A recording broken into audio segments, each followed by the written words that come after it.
انا ومحمد الساده المشاهدين في حلقه جديده من برنامجكم ضيف على بلد رمضان. النهارده عندنا احد اعمده البلد، مش هنقول هو يبعد تماما عن القصه السياسيه، ولكن من الناس الخيره الموجوده في البلد، ويكفي طبعا ان هو والد الشهيد عمر رحمه الله عليه. في البدايه رحب بحضرتك. الله يرحمه. كل سنه وحضرتك طيب ورمضان كريم عليك يا رب. في البداية عايزين الناس تعرف مين هو الأستاذ صبري أبو سلام، يعني عرف الجماهير والمشاهدين مين حضرتك. أنا صبري عبد الفتاح عيسى سلام. طبعا شغال في السياحة، كنت يعني طباخ شيف يعني يعتبر. وعندي طبعا مع أولادي الدكتور سمير صبري وأخته برضه دكتورة شغالين هنا في هيئة الأدوية. وعندي احمد مسافر شيف برضه في لندن، وعبد الله شيف هنا برضه في لندن، وبنتي تاني متجوزه، يعني بنتين ثلاث صبيان وعمر الله يرحمه. عمر الله يرحمه رحمة الله عليه. في البداية برنامجنا برنامج رمضاني، وسجلنا مع بعض الزمايل وبعض الضيوف، وكنا يعني دايما بنسألهم في أسئلة سياسية وأسئلة شخصية. الحلقه المره دي بحضرتك، احنا اصلا كنا اتمنى نسجل مع حضرتك قبل كده. الحلقه المره دي يعني هتبقى يعني متميزه شويه، لان احنا عايزين نعرف حاجات كتير قوي واسئله كتير قوي عن الشهيد المرحوم عمر. في البدايه احنا عايزين نعرف يوم حضرتك بيمشي ازاي في رمضان؟ يعني ايه الطقوس اللي انت بتعملها في رمضان مختلفه عن اي شهر؟ يعني ان احنا بعزم العيله مثلا اخواتي صله الرحم كلهم بعزمهم في رمضان. يعني بيبقى يوم حلو يعني، وده الناس كلها عادي بنروح شغلنا وبنيجي ونصلي التراويح ونصلي القيام، واخر رمضان التهجد والحمد لله يعني كل الاسره الحمد لله. بما فيه كان الشهيد عمر الله يرحمه كان بيشتغل معاهم في ولادات بحضارات رمضان كلها الناس الاسلام. النهارده يعني رمضان 2022 نقدر نقول سفرة الحاج صبري نقصت ولا زادت؟ لا الخير الحمد لله. نقصد بها الاشخاص، يعني نقصد بالسؤال الاشخاص. الشهيد عمر عمر رحمه الله، ده اول رمضان صح كده؟ اول رمضان بدون الشهيد رحمه الله عليه عمر. في البداية يعني قبل ما ادخل معاك في الأسئلة واتعمق في الأسئلة، عايزك تقول للناس عمر. يعني عايزين نتكلم عن عمر شوية، عايزين نعرف. طبعا احنا كلنا البلد كلها بلا استثناء بترفع القبعة لحضرتك على طبعا حسن خلق وأدب وشجاعة المرحوم عمر. وطبعا هو ما كانش هيعمل كده إلا إذا كنت حضرتك علمته وربيته على كده. وعمر يعني كان مطيع مجتهد في دراسته، كان بيشتغل ما بيكلفنيش كتير، كان بيشتغل جنب دراسته. الله يرحمه عرفنا عنه حاجات كتير بعد ما مات، يعني ما كناش انه بيعمل خير كتير في حياته، ما كناش نعرف. كنا مستضيفين عم الشهيد البطل الحاج بطل سلام، وكان قال لنا يعني ظهر خير كتير جدا جدا بعد ما يعني الله يرحمه بعد ما توفى. ظهر خير كتير قوي كان بيعمله واحنا ما كناش نعرفه، يعني ده فعلا. سمعنا اقاويل، طبعا اسف يعني بجد احباب حضرتك، بس احنا سمعنا اقاويل كتيره عن موضوع استشهاد عمر، شهيد الواجب وشهيد الجدعنه والشجاعه. هو احنا ما شفناش، بس اللي اصحابه اللي هم كانوا معانا قالوا لنا ان هم كان في ناس بتضرب، وهو يعني يلا من كترهم يعني اخر جمله طلعت من لسانه يلا سيد زميله اسمه سيد نوفي، يلا نلحقهم عشان ما يموتوش، نحفظهم عشان ما يموتوش. وطبعا وهو بيطلعهم استشهد رحمه الله. في حد من هو كان بينقذه في توفوا او استشهدوا؟ يعني هو قدر، يعني سبحان الله قدر ان هو يخرج اللي كانوا بيغرقوا، بس هو ما قدرش اجله. مين اول حد يعني عرف الموضوع ده من قبل؟ يعني اصحابه بلغوا مين او قول لنا كده كواليس الموضوع. اصحابه بلغوا اصحابه اللي هنا كسروا طبعا التواصل الاجتماعي دلوقتي سريع عن الفيسبوك والنت وبتاع. فهو يمكن كان الساعة 9 ونص بالظبط لما استشهد الصبح طبعا. يعني عجبني الساعة 10 كان الخبر وصل. أنا طبعا كنت في شغلي، اتصل بيا الحاج عباس السلام بتاعنا، انت فين؟ قلت له انا في الشغل. ولا ايه في حاجه؟ قال لا كنا عايزينك في مشوار معانا وكده. كنت في مشوار وكده. قلت له لا والله في الشغل معلش وقفت. فانا كنت بتوضى عشان ايه اصلي الظهر. اتصل بيا فقلت اما اصلي اتصل. بعدين قلت لا اتصل بسمير ابني. مش عوارض الكلمه منك كده. يا سمير عمك عباس اتصل بيا في حاجه. راح معايا قال لي انا تقريبا في حاجه عمر في حادثه في اسكندريه وانا خايف وراح معايا. فانا ساعتها قلت لا انا متوضي انا اصلي وبعدين اشوف. صليت الظهر ورحت للناس اللي انا شغال معاهم قلت انا عندي مشكله عندي حادثه في اسكندريه. ده الخبر في الجامعه يعني ولازم امشي وكده. لا ماشي مش عارف ايه طلعوا معايا عربيه وبتاع. بطل اتصل بيا. فلما اتصل بيا بطل قلت بس يبقى مات يا بطل مات يا بطل. قال لي مات. شد حيله. طبعا الراجل بعت معاه عربيه من الناس الشغل في اسكندريه. قابلت الحاج بطل ورجعت العربيه وطلعت. حاسس في اسكندريه.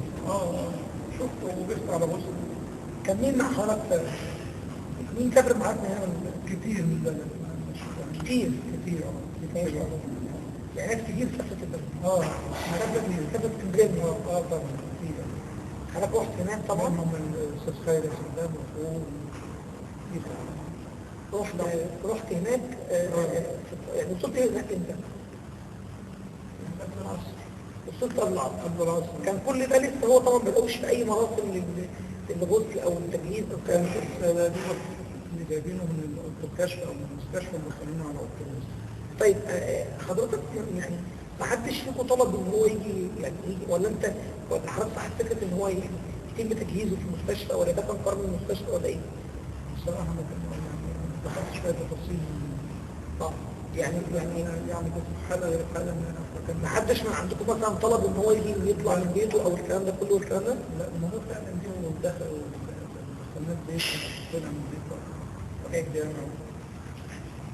رحمه الله عليه. معلش حساسين بجد احسن حضرتك بس ما نقدرش نكون مع ابو الشهيد يعني شهيد الجدعنه وشهيد يعني الكلام ده ما نقدرش ما نوضحش للناس لان في ناس كتير جدا يعني انا يعني احنا من الناس اللي تابعنا موضوع استشهاد ووفاته رحمه الله عليه كنا موجودين في الجنازه والكلام ده كله طبعا يعني انا شخصيا اتمنى ان جنازتي تكون كده يعني من عظمه الجنازه الله اكبر يعني من رحمه الله عليه كان الافات هم طب ده يعني انت كنت تروح كده؟ لا طبعا انا ما كنت اطلع كنت بشوف منه حاجه يعني واحد انا زي اخواته قاعد معايا في البيت رأي يعني ما اعرفش ان ليه اصحاب ومعارف بالشكل ده يعني ليه مواقف مع ناس كتير ما اعرفش ما كنتش اعرف كده. سمعت ان هو كان بيروح لبعض السيدات كبار السن وكان بياخد لها حواجها كان ضغط ولا في واحده ست انا عرفت الموضوع ده برضه كانت قاعده في الشارع في الليل وهي ساكنه في البيت واخده اوضه في البيت يعني ده نفس المنطقه عندنا. يا ست قاعده ليه كده بيطلع لها علاج كله اسمه معيش في العلاج مش عارف امشي كده ولا كده. راح لها العلاج ودخلها وجيخها وبطانيه من البيت كان فور يعني اليوم شتاء وبدأ متابعها يعني يروح لها ووديها اكل وكده كده. وبعدين قلت لها ابني انت كنت لوحدها مهما كانت كبيره وانت صغير ما تروحش عرفها البيت وتيجي لامك اللي هي عايزاها تاخد. قال لي هتفهم كلامها اذا فعلا الست دي بعد هو ما مات بأسبوع ماتت. يعني هو أمه جت تسأل عليها عشان يعني توصلها زي ما كان عمر بيوصلها كده. قالوا لها بعد عمر لا اله الا الله، لا اله الا الله. ممكن يعني ممكن تكون حسنا على ان الناس اللي زي كده ما بتنساش اللي بيقف معاها وبيديها والكلام ده كله. احنا حضرتك احنا قعدنا نتكلم يعني عايزين حلقه يعني ساعات، لان انا يعني اعرف صحاب كتير من عمر وتابعت معاهم وتابعت على التواصل الاجتماعي. انا عمري ما شفت احد يعني شباب يعني ما اختلفوش عليه زي عمر. يعني سبحان الله كل الشباب كانت بتشكر فيه، كل الشباب كانت زعلانه عليه وشفت جنازه فيها بكاء شديد بالكبير والصغير. ربنا يجعل في ميزان حسناته. يعني الله يرحمه ويستغفر. مش عايز ادخل عليك في الموضوع، بس انا عشان اقفل موضوع عمر ده عايزك في يعني عايزك دلوقتي تقول له رساله. لو عمر الله يرحمه قدامك دلوقتي هتقول له ايه؟ اقول له يا ابني انا راضي عنك كل الرضا، وربنا يجعل سبب في كل الجنه ويصبرنا على اخوانك. الله يرحمه، الله يرحمه، الله يرحمه طبعا. معلش انا اسف بجد تحدينك وبكائك ده غالي علينا جدا، ويعني رحمه الله عليه يعني الله يرحمه. وهنا يا جماعه انا بدعي كل المشاهدين اقرأوا الفاتحه على كل امه المسلمين، وادعوا لعمر وكل الشباب، كل الناس اللي ضحوا بحياتهم مقابل يعني الناس دي ضحت بحياتها. يعني تخيلوا ان عمر استشهد عشان ينقذ ناس تانية. يعني كان ممكن شاب زي الشاب اللي قاعدين على البحر ولا على البلاج كان ممكن يقول ايه؟ انا مالي، انا مش عارف ايه. لا سبحان الله نادى بمينه ونادى اصحابه يلا ننزل ننقذ الناس دي بدل ما تموت. سبحان الله الناس خرجت وعمر الله يرحمه يا رب استشهد ووجعنا استشهاد. بس احنا كل اللي هنقدر نقوله احنا مبسوطين، مش مبسوطين بفرح عمر بس مبسوطين بحسن الخاتمه. مبسوطين ان عمر الله يرحمه يعني جنازته جنازه عظيمه جدا. حضرتك يعني واحد الناس وانت قلت دلوقتي ان انت مبسوط وراضي عنه، وده طبعا بخت وعظمه من الله سبحانه وتعالى ان يعني ان الاب يبقى راضي عليه. انت راضي عنه وهو يعني زي ما احنا تابعنا ما كانش يخفف امره، ما كانش يعني الكلام ده كله. يعني ان شاء الله نحتفل مع الصديقين والشهداء يعني فطبعا ده كله يعني حاجه الحمد لله نحمد ربنا. عايزين نقول بقى ان رمضان طبعا السنه دي يعني هيختلف. حضرتك مجهز لحاجه او مرتب لحاجه ما تطلع الاسره من اول يوم رمضان من عمر رحمه الله عليه؟ يعني انا شايف بتهيألي اليوم ده انت يعني انت الواحد صعب، يعني انت مجهزه نفسيا من دلوقتي. طب يعني انت ايه تقول لنا انت هتعمل ايه؟ طلع حاجه على انت على روحي يعني نزل بعد كده. عوائد خرج في اول يوم رمضان بتعزم الاولاد حضرتك؟ لا مش اول يوم، يعني كل مثلا اذا كان بناتنا كل بيت بيبقى عايز يدخل اول يوم رمضان. بس انت طبعا بتعزمهم يوم بعد رمضان؟ يوم مثلا لحد يوم 10 مثلا تعزم البنات والاولاد مع بعض؟ البنات والاولاد والبنات عزومه كبيره. طب لو تعمل الاسبوع الثاني؟ لا السنه دي طبعا يعني عشان ما تعملش حزن ما يعمش على المجموعه كلها، لان طبعا كلهم هينزلوا بعد مواليد عمر الله يرحمه. عايزين النهارده يعني نقول ان رمضان بالنسبه لناس كتير عبادات وصلاه والكلام ده كله. حضرتك بتعمل في رمضان؟ يعني بتروح صلاه في رمضان؟ طبعا مواعيد العمل بتختلف في رمضان فنقول الناس يعملوا اكتر في البيت برضه. تصلي العشاء والتراويح. في طقوس بعد الفطار معينه، يعني طبعا الفطار كلنا بننزل طبعا التراويح ونصلي التراويح. في طقوس معينه بعد التراويح بتحب مثلا تعمل زيارات، بتحب تقف في البيت، بتحب تقف مع البيت يعني صله رحم وخالاتي. حضرتك بتميل للعزومات العائليه بتروح وتيجي ولا لما حد بيقدم لك بتقول له بلاش خليها هي مع الفطار؟ لا يعني ما فيش عزايم. لا او ما بقبلش عزايم. يعني ما بتقبلش عزايم مثلا حد من اخواتي بس الدرجه الاولى، الاقارب الدرجه الاولى. لو حد من زمايلك او قريبك من الدرجه كده شويه بتعتذر له يعني. يعني انت مش ميال للموضوع لا. ده عموما، يعني مش السنه دي بس. عموما اه طب السنه دي لو حد عمل خطوه حسب الظروف. حصل ممكن اجي على نفسي واروح، ممكن اعتذر. عايزين بقى معلش يعني، بس يعني عايزين بقى من غير ايه شباب كده والحمد لله الله يرحمه ويشرفه. عايزين النهارده يعني اسالك سؤال بنساله دايما الضيوف، بس المره دي حضرتك هنسالك سؤالين. ايه يعني افضل يعني وجبه وافضل طبق ما تقدرش تستغنى عنه على السفره في رمضان؟ صلاه. صافي. معلش بقى هتك عليك ويقول لك ايه احلى وجبه او اجمل طعام كان بيحب المفهوم الشهيد بيحبه؟ والفراخ والمحشي. يعني الشهيد كان الوجبه المفضله عنده المحشي رحمه الله وبركاته. المحشي والفراخ. الفراخ افضل من اللحم افضل من اي حاجه. وبالنسبه للاكل المحشي كان كان بالنسبه له افضل. ايوه. عايزين حضرتك تقول لنا موقف حصل لك في رمضان مع الشهيد او مع اي حد تاني، لو فاكر السنه تمام مش فاكر مش مشكله، بس انت مش هتنساه. موقف طريف او زعلك موقف احرجك، موقف عمرك ما هتنساه في رمضان. وهو طفل صغير كان رمضان لسه في الصيف، كان بيسهر مع زمايلي معاه مش عارف ايه الضنط يطفوا اللنط، لا بيطفوا اللنط بتاع الناس مش عارف ايه وكده، وجه واحد اشتكى لي منه وضربته ضرب جامد فعلا.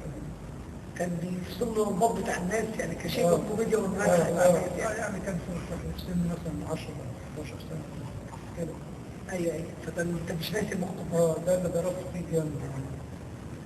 عايزين يعني عايزين النهارده يعني احنا برنامجنا دايما بنديله ضيف لازم نخرج منه سر محدش يعرفه او حاجه هو لو يعملها بيدام حصل. ايه السر اللي عند حضرتك في البيت اللي محدش يعرفه في حياته او لو اللي يعرفه قليل تحب تعمله ليه؟ لا سر ما اقدرش يعني ما فيش سر في واحد حاجه معروفه. يعني هو اخر حاجه كنا قاعدين سوا قبل ما يسافر يومين، فانا طبعا كنت بجهز له عشان اجوزه، فهو فضل له سنتين في الكليه كان، فقلت لعمر والله يا ابني انا نفسي عمر بفتح عينيا الاقي السنتين دول عدوا عشان نخلص.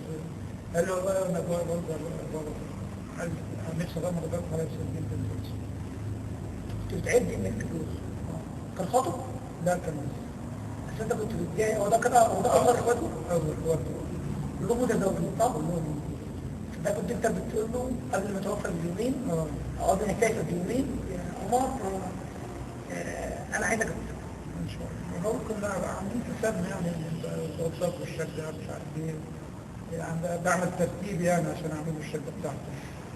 لو في حد زعلان من حضرتك واتصل بيك وقال لك صبري رمضان كريم انا عايز اخد الفطور، هتلبي له الدعوه ولا هتعتذر ولا هتقول يعني حسب ظروف البرنامج بتاعي انا اليوم مثلا، انا فاضي في اليوم ده مش فاضي، عازم انا حد. يا ترى مثلا هتسامحه وتتقبل يعني لو عندك ظروف مسامحه هتروح له؟ حتى لو كان عندك احب البي الطلب يعني او البي الدعوه يعني. طيب خلينا نقول النهارده هتقول لحد كلمني عايز تقول اسمه مش هينفع انا اسف حقك عليا انا غلطت في حقك رمضان كريم، او حد مزعلك وانت هتقول له انا سامح نفسي بس هو ده حضرتك كمان هتقول له انا سامح نفسي. انا لله الحمد ما زعلتش حد مني، ولو كان حد زعلني فانا سامح كل الناس. ما فيش حد عايز تقول له هذا؟ لا كل الناس حبايبي، ملاش مشاكل بيني وبين اي حد يعني. لو قلنا ان الصبر هيكون لنا عزومه رمضان السنه دي وهيقدم 5 اشهر بس هيكون مين هم؟ اقرب ناس اللي بتحب انك تفطر معاهم اقرب 5 ليك. اخواتي وبناتي مثلا وعيالي. يعني اسره اسره دول اقرب ناس بتحب تكون متواجد معاهم في الاسره. احنا عايزين حضرتك بما انك والد الشهيد تقول للشباب نصيحه بجد يعملوا بيها في الايام المفترضه دي تخيلات ايام رمضان، توجه حضرتك صوتك كده وتبص الكاميرا وتقول للشباب اللي هم في سن ابن حضرتك تديهم نصيحه هتقول لهم ايه؟ اقول لهم ما تستعجلوش الامور، خد الامور كلها ببساطه، وبلاش التهور في اي مواقف. استعمل عقلك، استعمل اذا كنت متعلم استعمل علمك، وما تخسرش نفسك. بس مش هقدر يعني مش اكتر من كده يعني. وربنا يهدي كل شبابنا. ايه اللي ممكن دلوقتي يعني بعد وفاة عمر رحمة الله عليه، ايه اللي ممكن كنت انت بتعمله مش هتقدر تعمله تاني؟ يعني من غيره مش هتعمله. يعني ايه اللي يعني فقدانه خد معاه حاجة. ايه الحاجة اللي هو خدها معاه؟ خد امل. كان في حق يعني للحياة كان لها امل.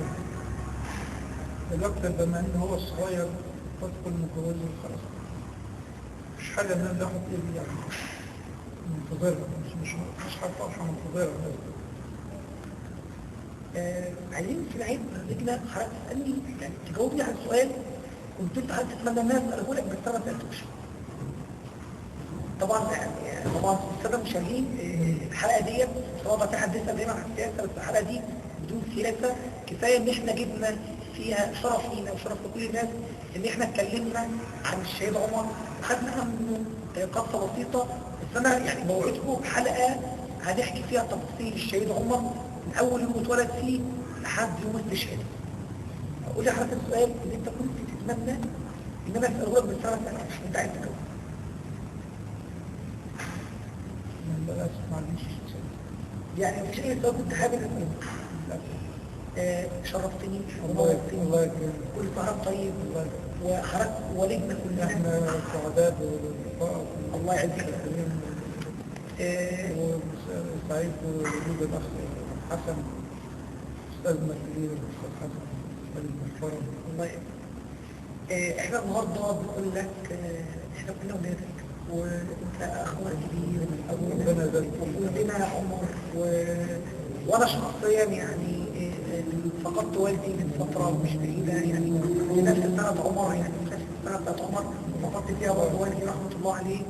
فانا بقول لك يعني على هو قدام لك واعتبرني انا عمر انا مش هعوض وجودي، بس احنا كلنا ولادك ورحمه الله عليك وتشرفنا بيك النهارده وكانت حلقه جميله جدا جدا. واتمنى منك وتدينا وعد كده ان احنا نعمل مونتاج كويس جدا عن عمر، ان لازم الشخصيات دي نسلط عليها الضوء عشان تبقى يعني حده للناس الناس تاخد بيها. يعني ندي عمر اجر ان احنا نقول للناس حياه عمر كلها بالتفصيل عشان شبابنا اللي طالع يبدا يقلده، عشان خاطر نلاقي ناس كتير زي عمر رحمه الله عليه. الله يرحمه. الله نورتنا وشرفتنا وشرفتنا. طيب اتشرفنا وصورنا النهارده بحق صبري والد الشهيد، كانت حاله متميزه جدا جدا جدا. يعني جددنا الاحزان ووجعنا قلبنا، بس طبعا دي حلقه يعني عمرنا ما ننساها. اشوفكم في حلقه جديده وبرنامجكم ضيف على مدينه رمضان اعداد الرباعي المصري واخراج حسن سعيد. بس قبل ما اختم اوعدكم بحلقه عن قصه حياه الشهيد عمر، شهيد الشجاعة، شهيد الهرم، شهيد بيوتنا كلها. الله يرحمك يا عمر في الجنة إن شاء الله، ولا نزكيك على الله ونحتفلك دائما مع الصديقين والشهداء يا رب. والله يرحمك ورمضان كريم عليكم جميعا يا جماعة، وإلى اللقاء في حلقة جديدة برنامجكم ضيف على